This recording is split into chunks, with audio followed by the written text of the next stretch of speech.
This video was made in association with Jay Wakefield Computers.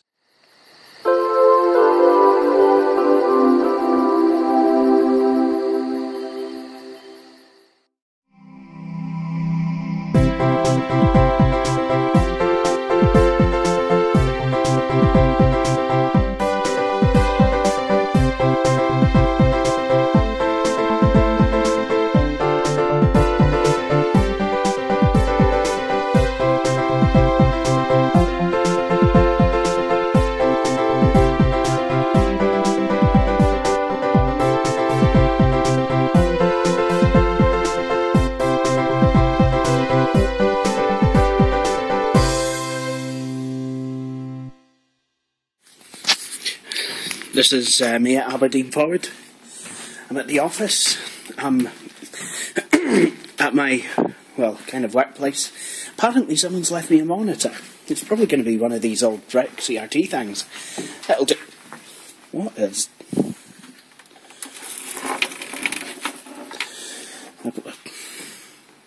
What in the world? Really?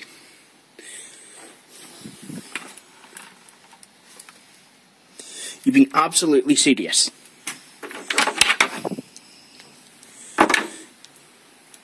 This is amazing. Someone, the IT guy at the... Okay, this is going to take a while to say, and I'll probably get it wrong. The IT guy at the place that my business advisor's husband works at has donated this. Absolutely fantastic flat panel Hewlett-Packard widescreen monitor to Jay Wakefield Computers. That is absolutely amazing. I am so thankful. I mean, I've not tried it obviously yet. I've still got to set it up. I've finally, you know, made my office kind of a wee bit complete now. Well, when I say that, sort of complete. Could use a VGA cable. But apart from that, wow.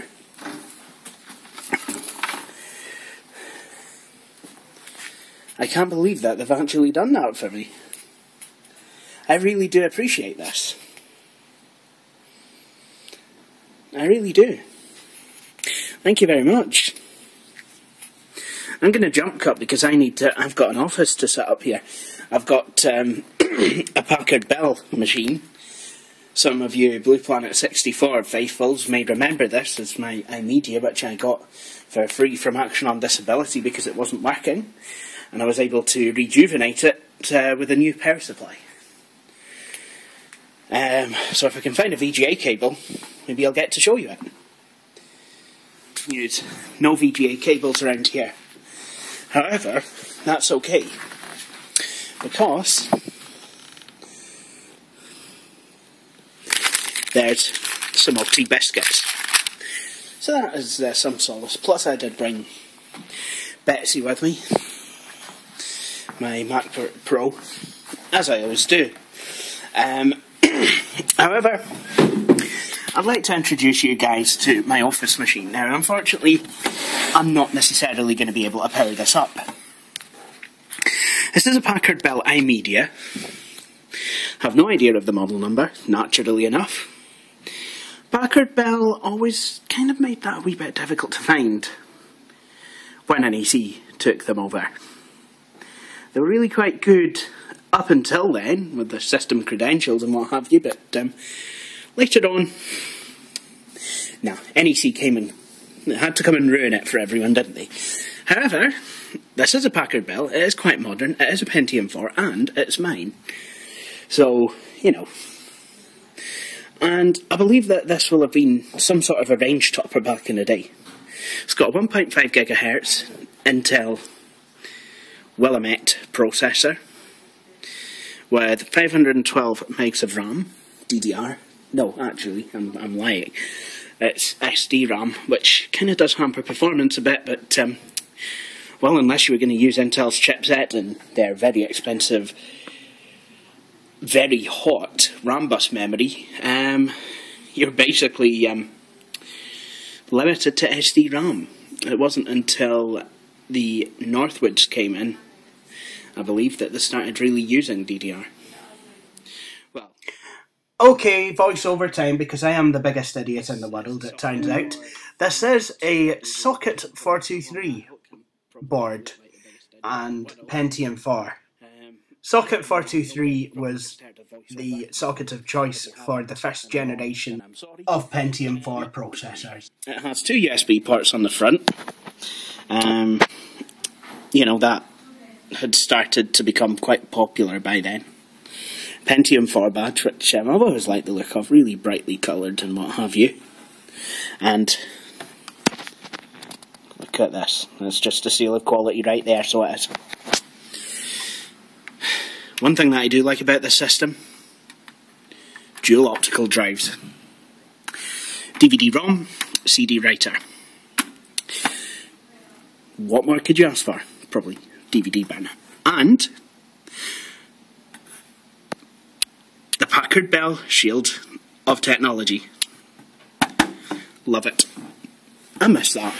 Okay, so while I was on this side, I thought I would show you the inside of the machine. Partly because I wanted to show you the inside of the machine, but also because the cover for this side of the machine has my Windows XP COA on it, which, to be honest, I really don't want you to see that. The old power supply blew, and I've not really helped matters because I basically just replaced it with another cheapo. But there was a good reason for that. You know, I was buying the power supply not knowing if it would work or not, you know. I mean, and now I've just got no money. I mean, the idea was that if it didn't work, then I would just kind of keep it back for, you know, just occasionally plugging it in. This machine's not really had that much use at home. My former flatmate used it because her dictaphone didn't really have... it wouldn't work so well on Windows 7, so... You know, she used to use this machine because it runs XP. Now, unfortunately, there is a slight problem here. We've got some bulging caps, which is not really that nice. At it now, I think it's only possibly one or two that are actually bulging. But still, you know, realistically speaking, it's probably one or two too many. It's not a bad board, though. It's typical Packard Bell. It's got 512 megs of memory. Sadly, that seems to be all it can support, because I tried upgrading it to 768 megs and it just wasn't having any of it.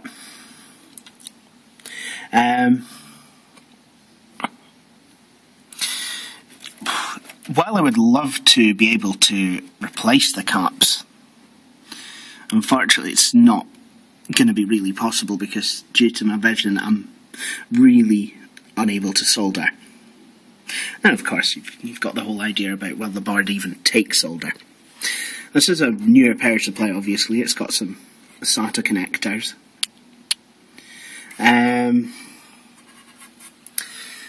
It's got an NVIDIA GeForce MX2 graphics card, which is really quite good, with 64 megs of onboard memory. And it's got a 56k dial-up modem and 3 free PCI slots, which is quite good news because I do plan to actually make use of these. I have a USB 2 card that I'm going to drop in here. This is going to make it easy for me to make data backups on hard disk drives. Talking of the hard disk drive, it's mounted vertically, so that the life of anyone servicing the machine can be made easy. What a load of nonsense. And it wasn't too difficult, but still. I prefer the hard disk to be mounted up here. However, that can obviously cause issues with cramped... Well, obviously everything can get a wee bit cramped, and this is quite a small case, so it's probably best that the hard disk is mounted that way. However, It's the same story on the Abstalgia PC, and that's quite a tall tower. But then again, I mean, you probably couldn't please me unless it was all slammed into one of the really tall 2-foot, great gargantuan Gateway 2000 towers.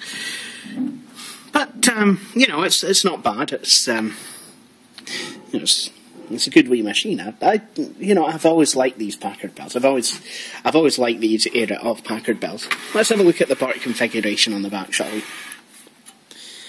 Well, I've got two PS2 ports, which is nice. RS-232 serial. Another RS-232 serial. Headphones, line-in microphone. Two USB ports on the back.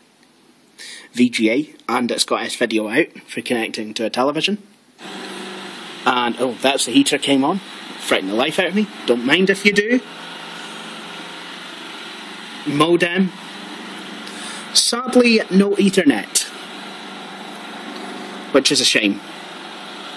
But then again, I mean, Ethernet wasn't the most common thing to be found on home machines of this ilk.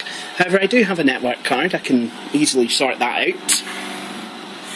And, yeah, I believe that is. Obviously, you've got the kettle plug for plugging it in. It usually helps it to go. Now, of course, on the other side, you've got absolutely nothing at all. So it is a nice wee machine. Oh yeah, and I forgot to talk about the GamePort joystick. I do like those. This will be very useful, obviously, in business, to have a GamePort on the back of the machine.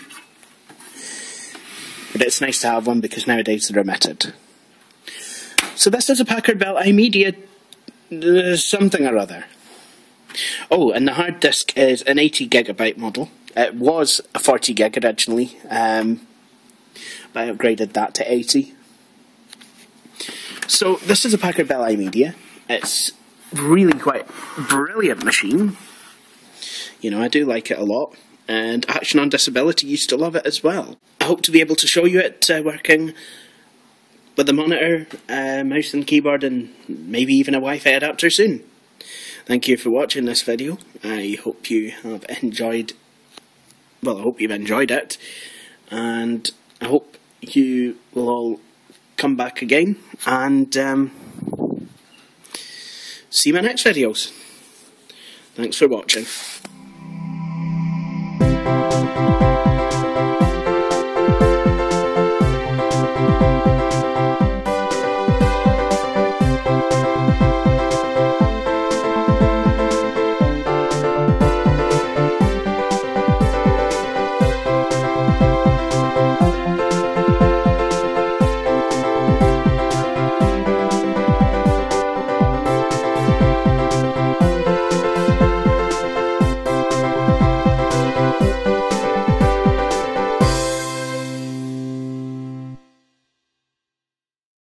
This video was made in association with Jay Wakefield Computers.